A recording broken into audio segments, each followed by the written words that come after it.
Hi friends, I am Chef ANAND. Welcome to my channel. இன்றைக்கி நம்ம என்ன பார்க்க போகிறோம் அப்படின்னா ஆனியன் ஸ்லைஸ். ஸோ அந்த ஆனியன் ஸ்லைஸை எப்படி பண்ணுறது, அதாவது ஜூலியனாக அந்த கட்டிங் எப்படி ப்ரொஃபஷ்னலாக பண்ணுறது அப்படிங்கிறத அந்த வீடியோவில் நம்ம பார்க்க போகிறோம். ஸோ எல்லாருமே ஆனியன் டெய்லி கட் பண்ணியிருப்பிய குக் பண்ணும்போது அதோடைய கரெக்டான மெத்தடு தெரியாது. ஸோ இந்த வீடியோ பார்த்தீங்க அப்படின்னா ரொம்ப ஈஸியாகவும் இருக்கும், ரொம்ப சிம்பிளாகவும் சொல்கிறேன்.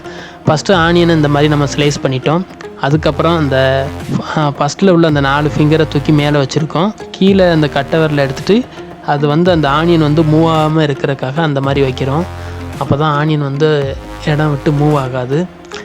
ஸோ அந்த க்ரீப் கிடச்சி அப்படின்னா ஆனியன் அதே இடத்துல இருக்குது. நம்ம நைஃப் கட் பண்ணும்போது ரொம்ப ஈஸியாக இருக்கும். ஸோ நைஃபு பிடிக்கும்போது ஃபுல் ஹேண்டில் பிடிக்காமல் கொஞ்சம் நைஃபையும் சேர்த்து பிடிச்சோம் அப்படின்னா அந்த நைஃபுடைய ஸ்ட்ராங் கிடைக்கும், நைஃபும் ஸ்லிப் ஆகாது. அதுக்கப்புறம் இந்த மாதிரி பிடிச்சிட்டு நீங்கள் கட் பண்ணிங்க அப்படின்னா ரொம்ப ஈஸியாகவும் இருக்கும். அதே மாதிரி ஆனியன் எல்லாம் ஒரே சைஸாகவும் இருக்கும். அதே மாதிரி அந்த ஆனியனில் உள்ள மெடில் பகுதி நமக்கு தேவையில்லை. ஸோ அதை த்ரோ பண்ணிட வேண்டியதான். அதுக்கப்புறம் அந்த எண்டு பீஸை இந்த மாதிரி எடுத்துகிட்டு ரொட்டேட் பண்ணிவிட்டு இந்த மாதிரி கட் பண்ணிங்க அப்படின்னா ரொம்ப ஈஸியாக ஸ்லைஸ் ஆகிரும். எல்லாமே கரெக்டான ஷேப்பில் கிடச்சிரும். இதுதான் ஸ்லைஸ் ஆனியன். ஸோ ஃப்ரை பண்ணுறதுக்கு ரொம்ப யூஸ்ஃபுல்லாக இருக்கும். பிரியாணி இந்த மாதிரி இடத்துக்கு கரெக்டான ஒரு ஸ்லைஸ் ஆனியனை ஆட் பண்ணால் தான் அந்த டேஸ்ட்னஸ் கிடைக்கும்.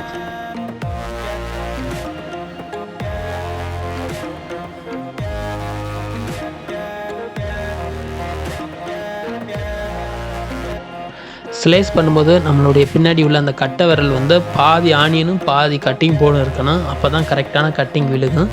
இல்லை அப்படின்னா அந்த ஆனியன் ஸ்லிப் ஆயிரும், இல்லை ஃபிங்கர் நம்ம கட் பண்ணுற மாதிரி ஆயிரும். ஸோ அந்த பின்னாடி வைக்கிற அந்த கட்டை விரல் ப்ரெஸ்ஸில் இருக்கணும். அந்த ஃபிங்கரு மேலே உள்ள அந்த 4 ஃபிங்கரும் மெதுவாக மூவிங்கில் பின்னாடி போய்கிட்டே இருக்கணும். ஸோ இந்த ஹேண்டில் உள்ள நைஃப் அது மட்டும் ஒரே இடத்துல கட் பண்ணிக்கிட்டு இருக்கணும். அப்படின்னா அதுதான் ஸ்லைஸ் கட்டிங். ஸோ இந்த மாதிரி கட் பண்ணிங்க அப்படின்னா ரொம்ப ஈஸியாக இருக்கும், சேஃபாக கட் பண்ணலாம். ஸோ எந்த ஒரு இதுவும் இருக்காது.